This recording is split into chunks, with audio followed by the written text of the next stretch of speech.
How one pilot's crazy dive saved an entire fleet in 1942.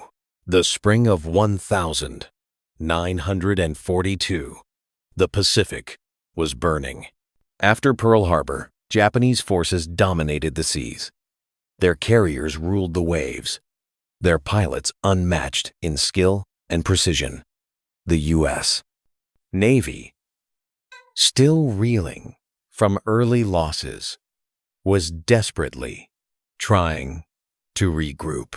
In that chaos, one man, Lieutenant James Jimmy Thach, stood out not for his rank, but for his relentless curiosity. He wasn't a hotshot ace or a decorated hero. He was an instructor, a thinker, and he saw something others didn't. American pilots were being outmaneuvered and outgunned by Japanese Zeros. Every encounter ended the same way, with burning planes and desperate radio calls. Thach knew it wasn't just bad luck. It was tactics. The Zero could outturn any American plane in the sky. But Thach had an idea, something the others called impossible. He believed that two planes could fight as one. He began sketching diagrams on notepads and briefing tables, two fighters flying in opposite weaving patterns, covering each other's blind spots. A simple idea, but radical at the time. He called it the Thach Weave. It was a tactic born from desperation. And soon, it would be tested in one of the most critical battles of the war, the Battle of Midway. There, on the 4th of June 1942, with Japanese bombers approaching and his fleet exposed, Thach made a choice that would define his career and possibly save the entire U.S. Pacific Fleet. The morning of the 4th of June 1942 dawned calm over the Pacific. The American carriers Enterprise, Hornet, and Yorktown waited in silence, hidden among endless miles of ocean. The crews knew this was no ordinary day. Intelligence had confirmed it. The Japanese fleet was on its way to Midway Atoll. Lieutenant Jimmy Thach led a small group of F-4F Wildcats, slower, heavier, and less agile than the enemy's deadly A-6M0. His pilots knew the odds. They would be outnumbered and likely outflown. At 6:16 a.m., radar picked up the first Japanese formation. A wall of dots moved steadily toward Midway bombers with Zero escorts. The order was clear: intercept immediately. Thach climbed into his cockpit, his hands steady. He remembered every sketch, every test flight, every maneuver of his weave. This was the moment to prove it worked. As the Wildcats rose to meet the Japanese, sunlight flashed off the ocean, and within minutes, black specks became shapes, and shapes became wings. The first attack came fast. The Zeros dove from above, screaming through the clouds with guns blazing. In seconds, 2 American planes were hit. But Thach didn't turn away.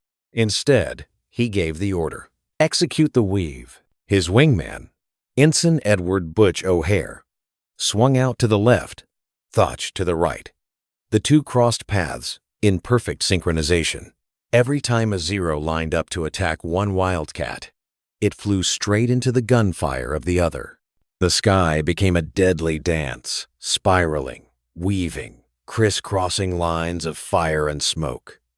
Pilots who had laughed at Thach's crazy idea now watched in disbelief as the maneuver worked. One after another, Japanese planes fell, shot down, not by superior machines, but by teamwork and precision. The Thach Weave turned defense into offense. By the end of that first engagement, the U.S. fighters had held their ground, protecting the bombers that would soon strike back at the Japanese carriers. Thach's crazy dive and tactical innovation had done what no one thought possible. He had outsmarted the Zero, and in doing so, saved an entire fleet from destruction.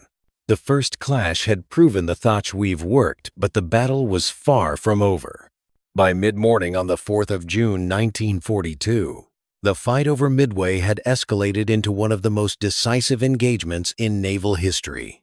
While Thach and his pilots defended the skies, waves of American torpedo bombers launched desperate attacks on the Japanese fleet. Most were wiped out, cut down by Zeros or anti-aircraft fire before they could even release their torpedoes.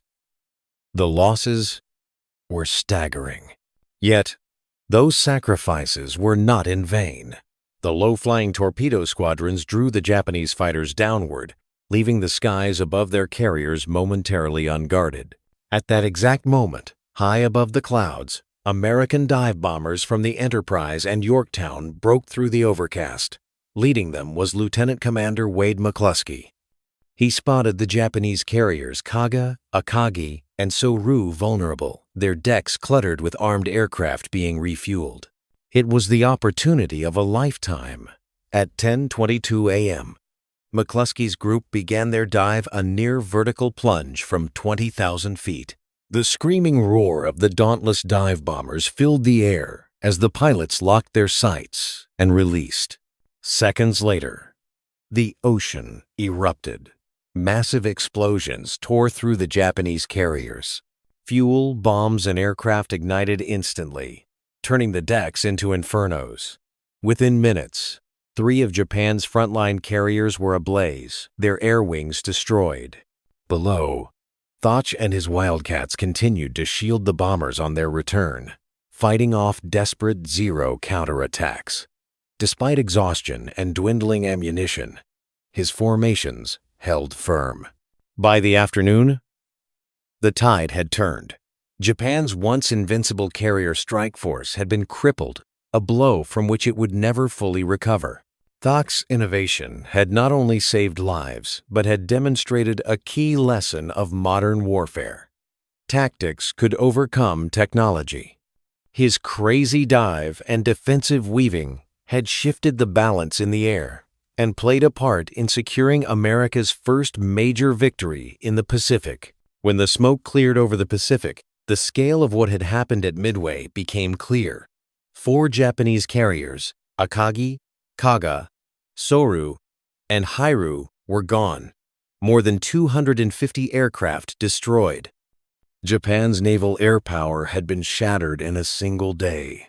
For the U.S. Navy, it was more than just a victory. It was a turning point. The Pacific, once dominated by Japan, now had balance. And among the many names recorded in battle reports, one stood out: Lieutenant Commander James Thach.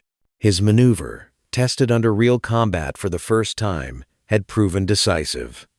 The Thach Weave wasn't about aggression or luck, it was about discipline and precision. It allowed slower, heavier planes like the F-4F Wildcat to fight smarter against superior Japanese aircraft. In the months following Midway, Thach's tactics spread rapidly across the Pacific. Fighter squadrons from Guadalcanal to the Coral Sea were trained to use it. It became standard U.S. Navy doctrine, saving countless pilots who otherwise would have faced hopeless odds. Thach himself continued to refine aerial combat strategy throughout the war. His later innovations in coordinated radar interception and defensive formations helped prepare the Navy for the newer, faster jet age that was coming. But beyond tactics and diagrams, his legacy was something deeper, a reminder that the right idea, even a crazy one, can change the course of a war. By the war's end, the Thach Weave was being studied not just by American pilots, but by the British, and even by captured Axis tacticians curious how such a simple maneuver could dismantle Japan's air advantage. It was a rare moment in history when innovation outflew superiority. And one man's determination to think differently helped protect an entire fleet at its darkest hour. After Midway, air warfare in the Pacific entered a new phase. The Japanese Navy, once confident in its air superiority, began to face an opponent that had learned, adapted, and evolved. At the center of that change was a quiet, analytical pilot, James Thach, whose crazy dive and defensive weave had reshaped how pilots thought about aerial combat. By 1943, Thach was promoted to command training operations, where his influence extended far beyond the cockpit. Under his supervision, Hundreds of new pilots were taught not just how to fly, but how to think, how to anticipate enemy tactics, read an opponent's moves, and coordinate as a team. He believed survival in the air came from discipline and teamwork, not heroics. Meanwhile, the tide of war continued to turn. American carriers launched wave after wave of offensives across the Pacific, the Solomon Islands, the Marianas, the Philippines. Every one of those operations relied on lessons born from Midway, that coordination, not chaos, won battles. When the new F-6F Hellcat replaced the Wildcat, its pilots found themselves in a different kind of fight. Faster, better armed, and more powerful, the Hellcat was superior to the Zero, but the Thach Weave was still used. It had become a universal principle: cover your wingman, and he covers you. By 1944, the tactic had been tested in nearly every Pacific engagement. Veteran pilots passed it on to new recruits, who in turn refined it in combat. It wasn't just a trick anymore, it was doctrine. Even after the war ended in 1945, Thach's ideas didn't fade. As jet fighters emerged, air combat changed dramatically. Faster speeds, longer ranges, guided weapons. But the essence of the Thach Weave endured: the belief that teamwork and positioning could overcome any technical disadvantage. When historians looked back on the Pacific War, they saw that Thach had done more than just invent a maneuver. He had changed the logic of aerial warfare. His innovation became a symbol of what defined the Allied victory: creativity, adaptability, and the courage to think differently under fire. When the guns finally fell silent in 1945, the world entered a fragile peace. For James Thach, the war had transformed him from an unknown flight instructor into one of the most respected tactical minds in the U.S. Navy. But his contribution didn't end with victory. It had only begun. Promoted to commander, Thach was assigned to help rebuild and modernize naval aviation. The lessons of the Pacific: teamwork, communication, and adaptive strategy became the foundation for post-war training doctrine. He believed every young pilot, regardless of rank or aircraft, needed to understand the principles of mutual defense and tactical coordination. In the late 1940 seconds, as jet aircraft entered service, many veterans struggled to adapt. The speeds were higher, the combat distances longer, and the margin for error razor thin. Yet Thach remained one of the few officers who saw the continuity beneath the technology. He taught that the essence of aerial combat was still human judgment reading your opponent, anticipating angles, and using teamwork to survive. By the 1950 seconds, Thach had risen to Rear Admiral. He oversaw carrier operations during the Korean War, where American pilots once again faced agile enemy fighters, this time Soviet-built MiG-15 seconds. Many of the tactics developed under Thach's training saved lives in those early jet encounters. Even as aircraft evolved, the core principle of coordinated defense, the legacy of the Thach Weave, remained central to U.S. strategy. Beyond his professional achievements, Thach became a quiet mentor. He was known for humility, rarely speaking about Midway unless asked directly. To him, the victory belonged to every pilot who learned to trust his wingman. By the time he retired in the 1960 seconds, Thach's influence was woven deeply into naval aviation. His name appeared in training manuals, flight schools, and even NATO tactical studies. What began as a crazy idea drawn on a napkin had become a cornerstone of modern air combat theory. When Thach passed away in 1981, tributes came from across the world, not just from Americans, but from Allied air forces that had adopted his methods. He was remembered not only as a tactician, but as a teacher who changed the way pilots survived and fought. In the end, his legacy wasn't measured in victories or medals. It was measured in the generations of aviators who lived because one man, in 1942, refused to accept that the enemy was unbeatable. By the dawn of the Cold War, the world's skies had changed beyond recognition. Jet engines, radar, and missiles had replaced propellers and machine guns. Yet deep inside the tactical manuals of NATO and Allied air forces, one principle remained unchanged: the Thach Weave. James Thach's concept had outlived the war that birthed it. Across Europe, Asia, and the Americas, instructors taught his maneuver not as a relic of World War II, but as a foundation for team-based aerial tactics. Pilots from Britain's Royal Air Force, Canada, Australia, and even newly formed West Germany learned the same lesson Thach had discovered in 1942. Never fight alone. The U.S. Navy and Air Force both integrated his ideas into advanced combat schools. When the U.S. Navy Fighter Weapons School, better known as Top Gun, was established in 1969. Thach's teamwork-based philosophy became part of its DNA. The school's instructors emphasized communication, wingman protection, and tactical spacing, all descendants of the principles Thach had laid down in the Pacific. During the Vietnam War, American pilots once again faced agile opponents, flying Soviet-designed MiGs. Despite the technological leap, the lessons were the same. Many aces credited their survival to Thach's teachings, pairing formations, defensive turns, and crossfire support. Outside the United States, Thach's methods influenced global doctrine. The Royal Australian Air Force and Royal Canadian Air Force adapted his weaving formation for jet fighters like the Sabre and Mirage. Even in Europe, NATO manuals referenced mutual support combat tactics, directly inspired by the Thach Weave's principles. Historians later noted that Thach's idea represented more than just an aerial maneuver. It symbolized the shift from individual heroism to coordinated warfare. In an age where speed and firepower grew exponentially, his tactic reminded pilots that survival still depended on trust and cooperation. By the late 20th century, Thach's influence extended into computer simulations and modern flight schools.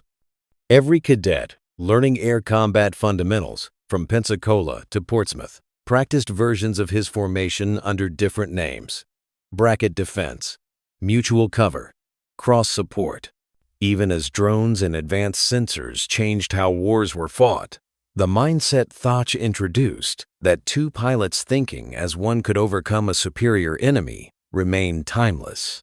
Decades after his passing, air forces around the world still teach the maneuver that began as one man's crazy idea.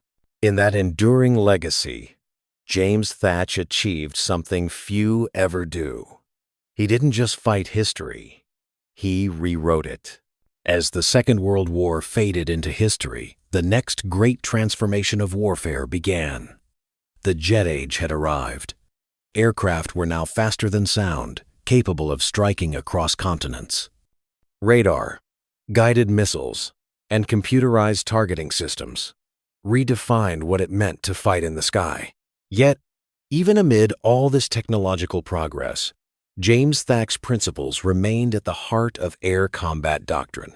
In the 1,950 seconds and 1,960 seconds, nations raced to master the new generation of jet fighters: the F-86 Sabre, MiG-15, F-4 Phantom, and MiG-21. The speeds were higher, the engagements shorter, but one truth remained constant: no machine could replace the instinct and coordination between pilots. Many of the defensive maneuvers developed in this era, such as the beam defense, loose deuce, and mutual support bracket, were direct evolutions of the Thach Weave. In the Vietnam War, this legacy was tested once again. American pilots faced an agile and well-trained enemy flying Soviet-built jets. Early in the conflict, U.S., Losses were unexpectedly high, missiles often failed, radar systems were unreliable, and pilots had to rely on visual dogfighting. The Navy responded by establishing the now famous Top Gun program in 1969. At Top Gun, instructors taught advanced air combat maneuvering, and once again, they emphasized Thach's lesson: fight as a team. The loose deuce formation, where two pilots work together defensively and offensively, was a modern reinterpretation of his wartime invention. Many Vietnam-era aces credited that approach for saving their lives. By the 1982nd, with aircraft like the F-14 Tomcat and F-15 Eagle, air combat had become more technical radar locks, missile engagements, and high G-turns. Yet, simulator training and flight manuals still echoed Thach's method. Pilots learned that while technology could detect and track, only human cooperation could outthink the enemy in unpredictable combat. Even in the 21st century, as artificial intelligence and autonomous drones entered the battlefield, military tacticians continued to reference the core of Thach's philosophy: mutual protection and adaptive thinking. Modern combat simulations, including drone swarm coordination, still rely on algorithms that mirror the same logic Thach used: coordinated movement to maximize defense and counterattack. Historians today view Thach's crazy dive not simply as a maneuver, but as the birth of tactical adaptability in aviation. His ideas bridged two eras, from the slow, propeller-driven fights of the 1940s to the supersonic duels of the modern world. 8 decades later, the silhouette of two aircraft crossing paths in the sky, weaving together in mutual defense, remains one of the most recognizable and enduring images in air combat history. It is a visual reminder that even in an age of machines, human cooperation and innovation still rule the skies. By the end of the Second World War, Commander James "Jimmy" Thach had become one of the most respected tacticians in the U.S. Navy. He never sought glory, medals, or fame, only survival for his men and victory for his country. Yet his greatest weapon was not a machine gun or a fighter plane. It was his mind. The Thach Weave, born from chalk lines on a kitchen table, became one of the most studied and replicated aerial tactics in history. What began as a desperate counter to the Japanese Zero soon became a foundation of air combat doctrine. Generations of pilots, from the Korean War to the Gulf War and beyond, learned its principles: teamwork, timing, and trust. In post-war America, Thach continued to serve. He helped shape Navy flight training programs, emphasizing that true mastery of combat came not from aggression, but from discipline and cooperation. When the U.S. entered the jet era, Thach's name was invoked in classrooms and flight briefings across the world. His philosophy to think ahead of the enemy, not just outfly him, became central to modern aerial warfare. When interviewed later in life, Thach dismissed any notion of heroism. He credited his men, his fellow pilots, and the necessity of innovation in times of crisis. "We didn't have time to be brilliant," he once said. "We had to survive." His crazy dive, that first daring maneuver off the Pacific coast in 1942, was more than just a turning point in a single battle. It symbolized a universal truth about warfare: adaptation determines survival. Every successful commander since, from fighter pilots to drone operators, has followed that same rule: to observe, to learn, and to evolve faster than the enemy can react. Today, at naval air bases and aviation museums, the story of James Thach endures. His name appears in textbooks beside legends like Boyington, McCampbell, and O'Hare men, who fought the same brutal war but with very different approaches. Thach's contribution was quieter, but more lasting. He gave future pilots a language of tactics that transcended generations. In Pensacola, Where the Navy trains its aviators, instructors still describe the Thach Weave as a conversation in the air, two pilots speaking in motion, protecting each other with perfect synchronization. It remains one of the first maneuvers a young fighter pilot learns, decades after its creation. In that sense, the farm boy from Arkansas who became a tactician didn't just save a fleet, he rewrote the laws of aerial combat. His work transformed survival into science, chaos into strategy, and though he never claimed to be a hero, the sky itself, every controlled formation, every defensive role, every pilot who trusts his wingman still carries the signature of James "Jimmy" Thach, the man who taught the world that intelligence, not instinct, wins the battle for the air.